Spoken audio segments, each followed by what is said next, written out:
যেদিকেই তাকাচ্ছি সেদিকটাই পুরো শ্মশান। তাহলে গিন্নি তুমি বলতে চাইছো যে আমি ইহলোকের মায়া ত্যাগ করলে আমার পারলৌকিক কাজ এই ঘরেই হয়ে যাবে? বাহ, কি মজা! মরার পরেও খরচা বাঁচিয়ে দিলাম। একদম বাজে কথা বলবে না।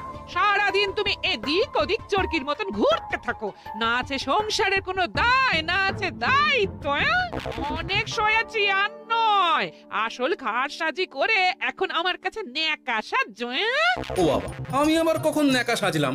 আমার বাবা স্পষ্ট কথা, আর স্পষ্ট কথায় কোনো কষ্ট নেই। কষ্ট তো আমার গো, সংসার সামলাতে হচ্ছে কিন্তু কোনো অর্থের জোগান নেই, শুধু অভাব আর অভাব। একটা কথা মনে রাখবে গিন্নি, অর্থই অনর্থের প্রধান কারণ, তাই ওই সব থেকে দূরে থাকাই উচিত। আমি আর